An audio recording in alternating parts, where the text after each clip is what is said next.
নমস্কাৰ welcome to this video আজি ভিডিওত আমি মোৱামৰীয়া বিদ্ৰোহ বা মোৱামৰীয়া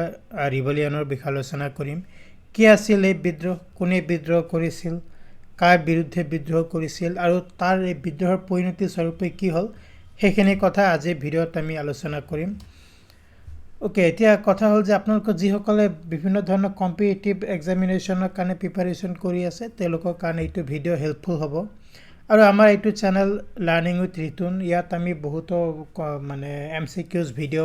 বা জেনাৰেল ডিসকাশনৰ ভিডিও আপলোড কৰি থাকো এনে ধৰণৰ যদি আপোনালোকে ADRE হওক বা আসাম পুলিচ হওক বা APSC CCE হওক তেনে ধৰণৰ প্ৰতিযোগিতামূলক পৰীক্ষাসমূহৰ কাৰণে প্ৰিপাৰেচন কৰি আছে চেনেলটো প্লিজ সাবস্ক্ৰাইব কৰক কাৰণ আমি এনে ধৰণৰ আৰু বহুতো ভিডিও ইয়াত পাবলিশ কৰিম ওকে আজি গতিকে আমি জানি লৈছো মোৱামৰীয়া বিদ্ৰোহ কি আছিল মোৱামৰীয়া বিদ্ৰোহ আৰু মোৱামৰীয়া ৰিবেলিয়ন 18th century হৈছিল মেইনলি 18শ শতিকাত হৈছিল কাৰ মাজত হৈছিল কনফ্লিক্ট সংঘৰ্ষ আছিল কাৰ মাজতে সংঘৰ্ষ হৈছিল মোৱামৰীয়া সকলৰ মাজত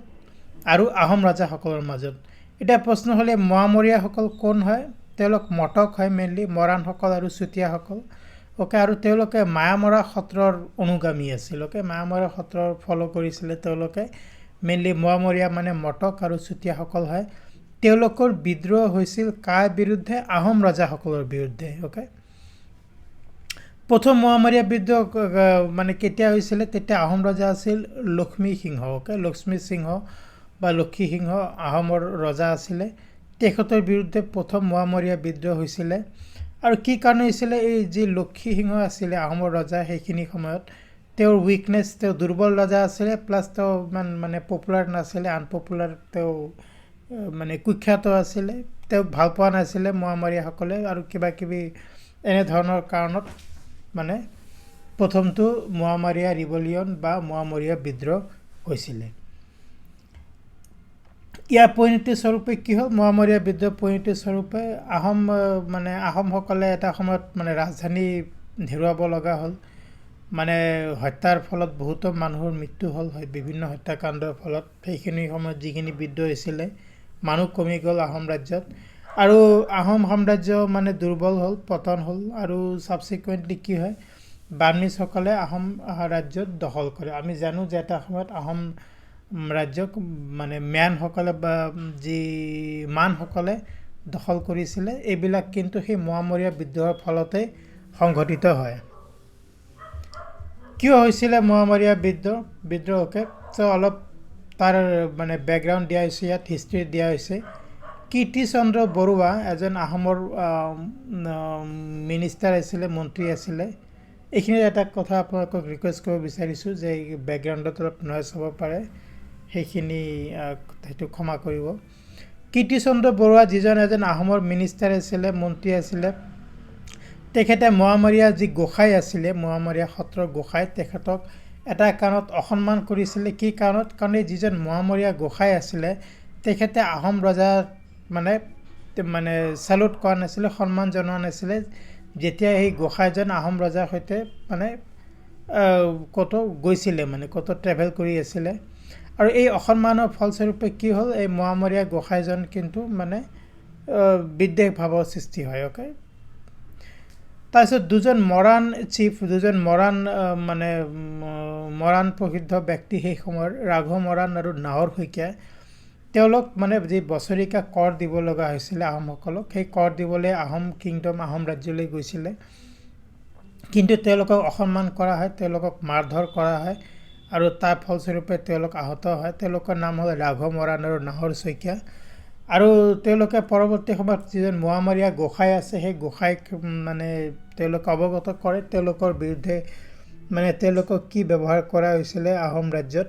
তাৰ ফলস্বৰূপে কিন্তু মোৱামৰীয়া গোসাই মানে কিবা মানে প্ৰতিশোধ লোৱাৰ কাৰণে মানে প্ৰতিশোধ ল'বলৈ বাধ্য হয় তেনেকুৱা ক'ব লাগিব আহোম ৰজাৰ বিৰুদ্ধে ওকে সেই সময়ত মোৱামৰীয়া গোসাই আছিল চতুৰ্ভুজ মহন্ত আছিল তেখেতৰ নাম gathered his disciples মানে তেখেতৰ যিসকল শিষ্য আছিল অনুগামী আছিল তেওঁলোকক মানে গ্যাদাৰ কৰে তেওঁলোকক একজোট কৰে আৰু নামৰূপ দখল কৰে ওকে নামৰূপ দখল কৰে আৰু চতুৰ্ভুজ মহন্ত নিজকে নামৰূপৰ ৰজা বুলি মানে ডিক্লেয়াৰ কৰে যে নামৰূপ দখল কৰি নামৰূপৰ ৰজা বুলি ডিক্লেয়াৰ কৰে আৰু এইটো আছিলে প্ৰথম মোৱামৰীয়া বিদ্ৰোহ 1769 1769 চনত হৈছিলে প্ৰথম মোৱামৰীয়া বিদ্ৰোহ ইয়াৰ ফলস্বৰূপে কি হ'ল যে লক্ষ্মী সিংহ আছিলে সেই সময়ত আহোমৰ ৰজা তেখেতক বন্দী বনোৱা হয় কেপচাৰ কৰা হয় নাহৰ শইকীয়া আমি অলপ আগত আলোচনা কৰিছিলোঁ নাহৰ শইকীয়াৰ কথা নাহৰ শইকীয়াৰ পুত্ৰ ৰমাকান্তক মানে সিংহাসনত বহোৱা হয় ওকে কিন্তু কি হ'ল যে যিসকল আহোমৰ লয়াল ফ'ৰ্চ আছিলে আহোমৰ মানে সেনা আছিলে সেই আহোমৰ সেনাই কিন্তু যি ৰাঘ মৰাণ আমি অলৰেডি উল্লেখ কৰিছিলোঁ মৰাণ বিষয়া এগৰাকী ৰাঘ মৰাণক হত্যা কৰে আৰু সেই হত্যাৰ ফলস্বৰূপে কি হ'ল এই যি বিদ্ৰোহীসকল তেওঁলোক দুৰ্বল হয় আৰু আকৌ এবাৰ লক্ষ্মী সিংহক আহোম ৰজা বনোৱা হয় ওকে তেনেকৈ প্ৰথম মোৱামৰীয়া বিদ্ৰোহৰ অন্ত পৰে কিন্তু ছেকেণ্ড মোৱামৰীয়া বিদ্ৰোহ হৈছিল পৰৱৰ্তী সময়ত 1782 1782 চনত হৈছিলে সেই সময়ত আহোম ৰজা আছিলে গৌৰীনাথ সিংহ ওকে এপ্ৰিল মাহৰ 1782 চনত মোৱামৰীয়াসকল তেতিয়া আহোমৰ ৰাজধানী গড়গাঁৱত প্ৰৱেশ কৰে এই প্ৰৱেশৰ ফলস্বৰূপে কি হয় তেওঁলোকে বহুতো ঘৰত অগ্নিসংযোগ কৰে আৰু মানুহক হত্যা কৰে বহুতো মানুহ হত্যা কৰে পূৰ্ণানন্দ বৰগোহাঁই সেই সময়ত আহোমৰ মন্ত্ৰী আছিলে মানে আহোম ৰজাৰ দৰবাৰত মন্ত্ৰী আছিলে তেখেতে যি ৰজা আছিলে সেইখিনি সময়ত গৌৰীনাথ সিংহক তেখেতক কৈছিলে যে যাতে মানে কনচিলিয়েটৰী মানে মীমাংসা কৰিব কৈছিলে যে মীমাংসা কৰক মোৱামৰীয়াসকলৰ সৈতে কিন্তু যি পূৰ্ণানন্দ বৰগোহাঁই তেখেতৰ কথা নুশুনিলে আহোম ৰজা গৌৰীনাথ সিংহই আৰু জেনেৰেল মেছেকাৰ হত্যাকাণ্ডৰ নিৰ্দেশ দিয়ে আৰু তাৰ ফলস্বৰূপে 1000 মোৱামৰীয়াক প্ৰায় এই বুলি কোৱা হয় যে প্ৰায় 1000 মোৱামৰীয়াক হত্যা কৰা হয় ওকে আৰু ইয়াৰ ফলস্বৰূপে মোৱামৰীয়াসকলৰ মনত আকৌ এবাৰ বিদ্ৰোহৰ ভাৱ জাগ্ৰত হয় তেওঁলোকে আকৌ এবাৰ আহোম ৰজাসকলৰ বিৰুদ্ধে বিদ্ৰোহ কৰে ওকে গতিকে এইখিনি আছিল মেইন কথা দ্বিতীয় মোৱামৰীয়া বিদ্ৰোহৰ তৃতীয় মোৱামৰীয়া বিদ্ৰোহ হৈছিলে 1786 1786 চনত আকৌ এবাৰ মোৱামৰীয়াসকলে বিদ্ৰোহ কৰে আহোমসকলৰ বিপক্ষে ক'ত হৈছিলে eastern part of Ahom kingdom Ahom যি ৰাজ্য আছিলে তাৰ পূব অংশত হৈছিলে আৰু নৰ্দাৰ্ণ বেংক অফ ব্ৰহ্মপুত্ৰ নদীৰ উত্তৰ ফালে হৈছিলে উত্তৰ পাৰত আৰু তেওঁ বিদ্ৰোহীসকলে কি কৰিছিলে ৰংপুৰলৈ যোৱাৰ সময়ত মানে কেইবা স্থানত তেওঁলোকে আহোম সেনাক পৰাজিত কৰিছিলে ওকে আৰু এইখিনি চোৱাৰ পিছত কি হ'ল যে গৌৰীনাথ সিংহ আহোমৰ ৰজা আছিলে তেখেত গুৱাহাটীলৈ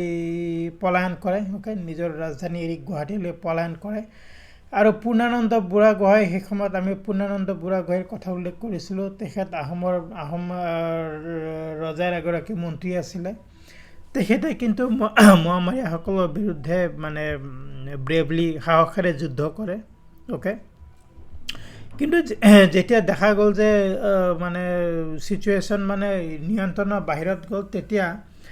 পূৰ্ণানন্দ বুঢ়াগোহাঁই কি কৰিলে তেখেতে ব্ৰিটিছৰ সহায় বিচাৰিলে ওকে এইখিনি সময়তে কিছুমান মানে হায়াত চলজাৰ দৰঙৰ ৰজাই ওকে মহৎ কৰিব যে গৌৰীনাথ সিংহ আহোমৰ ৰজা গুৱাহাটীলৈ পলায়ন কৰিছিলে আৰু দৰঙৰ ৰজাই কি কৰিছিলে মানে কিছু ভাড়াতীয়া সৈন্য বাৰকাণ্ডাজ বুলি কোৱা হয় ওকে জাট আৰু শিখ চলজাৰ হয় বংগৰ চলজাৰ সৈন্যসকলক বাৰকাণ্ডাজ বুলি কোৱা হয় দৰঙৰ ৰজাই তেওঁলোকক হায়াৰ কৰিছিলে আৰু সেই ভাড়াতীয়া যি মানে সৈন্যসকল আছিলে উত্তৰ কামৰূপ আৰু উত্তৰ গুৱাহাটী দখল কৰিছিলে ওকে এতিয়া কথা হ'ল যে আহোমৰ ৰজা গৌৰীনাথ সিংহ আছিলে আহোমৰ ৰজা গৌৰীনাথ সিংহ যেতিয়া দেখিলে যে পৰিস্থিতি নিয়ন্ত্ৰণৰ নাই মানে দৰঙৰ ৰজাৰ বিৰুদ্ধে ঘোষণা কৰিছে তেতিয়া ব্ৰিটিছ কেপ্টেইন ৱেলছক মানে আবেদন জনায় okay British captain well east India কোম্পানীত তেওঁলোক অসমত এটা অভিযান চলায় আৰু এই অভিযানত ফলস্বৰূপে কি হয় বাৰকাণ্ডাজ যিসকল ভাড়াতীয়া সৈন্য আছিলে তেওঁলোকক মানে ব্ৰিটিছসকলে পৰাজিত কৰে আৰু আকৌ এবাৰ আহোম ৰজাক সিংহাসনত মানে উপস্থাপন কৰে ব্ৰিটিছসকলে ওকে এইখিনি আছিলে মেইনলি থাৰ্ড মোৱামৰীয়া ৰিভলিউন বা তৃতীয় মোৱামৰীয়াৰ বিদ্ৰোহ 1786 হৈছিলে আচ্ছা, এই তিনিটা বিদ্ৰোহ হ'ল। এতিয়া ফাৰ্ষ্ট, ছেকেণ্ড, থাৰ্ড আমি আলোচনা কৰিলোঁ কি কেতিয়া হৈছিলে, কি কাৰণে হৈছিলে বা কি হৈছিলে তাত। কিন্তু ইয়াৰ পৰৱৰ্তী সময়ছোৱাত কি হ'ল? গৌৰীনাথ সিংহৰ যেতিয়া মৃত্যু হ'ল, তাৰপিছত পূৰ্ণানন্দ বুঢ়াগোহাঁই আমি যিগৰাকী আহোমৰ মন্ত্ৰী আছিলে, তেখেতে কমলেশ্বৰ সিংহক আহোমৰ ৰজা বনায়। অ'কে, যেতিয়া কেপ্টেইন ৱেলছ অসম এৰিলে, তাৰপিছতো কিছু ৰিবেলিয়ন বা কিছু বিদ্ৰোহ দেখা দিছিলে। অ'কে, এই বিদ্ৰোহ হোৱাৰ ফলত কি হ'ল, পূৰ্ণানন্দ বুঢ়াগোহাঁই তেখেত কিন্তু যুদ্ধৰ বিপক্ষে আছিলে। তেখেত যুদ্ধ হোৱাটো নিবিচাৰিছিলে বা যি হিংসা হৈছিলে আহোমসকল আৰু মোৱামৰীয়াসকলৰ মাজত, সেই হিংসা হোৱা বিচৰা নাছিলে। তেওঁ চুক্তি কৰিলে মোৱামৰীয়াসকলৰ যিগৰাকী প্ৰধান, তেওঁৰ নাম হ'ল সৰ্বানন্দ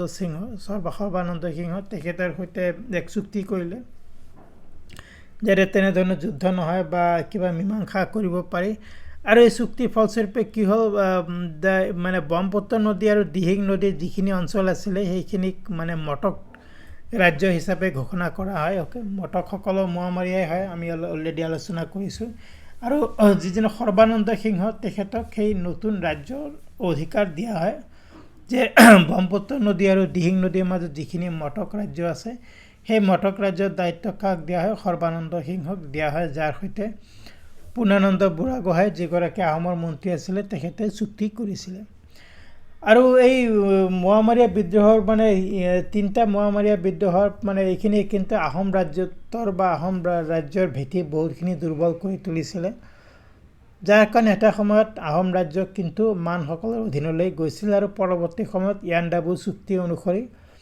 ব্ৰিটিছৰ অধীনলৈও যায় অসম। অ'কে, গতিকে এইখিনি আছিলে মোৱামৰীয়া বিদ্ৰোহৰ বিষয়ে কিছু গুৰুত্বপূৰ্ণ দৰকাৰী আলোচনা কৰিবলগীয়া কথা। তিনিটা মোৱামৰীয়া বিদ্ৰোহ হৈছিলে, 1769, 1782 আৰু 1786। আৰু আই হোপ যে আপোনালোকে বুজি পাইছে কি কাৰণে এই তিনিটা বিদ্ৰোহ হৈছিলে। আহোম ৰজাসকলৰ মানে দুৰ্ব্যৱহাৰৰ কাৰণে হওক বা আহোম ৰজাসকল আনপপুলাৰ হওক, সেইখিনি সময়ত এনেধৰণৰ কাৰণতে হৈছিলে। আৰু যি গৌৰীনাথ সিংহ, বহুতো মোৱামৰীয়াক হত্যা কৰা হৈছিল তেওঁৰ আদেশত, এইবিলাক কাৰণতো বিদ্ৰোহ হৈছিলে। অ'কে, গতিকে এইখিনি আছিল আজিৰ আলোচনা কৰিবলগীয়া কথা। মোৱামৰীয়া বিদ্ৰোহৰ বিষয়ে আমি জানিলোঁ আজিৰ ভিডিঅ'ত। আৰু যদি আপোনালোকে বিভিন্ন ধৰণৰ প্ৰতিযোগিতামূলক পৰীক্ষাৰ কাৰণে প্ৰিপাৰেশ্যন কৰি আছে, আজিৰ ভিডিঅ'টো আপোনালোকৰ কাৰণে হেল্পফুল হ'ব। আৰু এইটো চেনেলত আমি প্ৰায় ADRE হওক বা আছাম পুলিচ হওক বা APSC হওক, তেনেধৰণৰ প্ৰতিযোগিতামূলক পৰীক্ষাৰ কাৰণে আমি কণ্টেণ্ট বা মেটেৰিয়েল আপলোড কৰি থাকোঁ। যদি আজি ভিডিঅ' ভাল পাইছে, প্লিজ লাইক কৰক, শ্বেয়াৰ কৰক। আৰু যদি চেনেলটো এতিয়ালৈকে ছাবস্ক্ৰাইব কৰা নাই, প্লিজ ছাবস্ক্ৰাইব কৰক।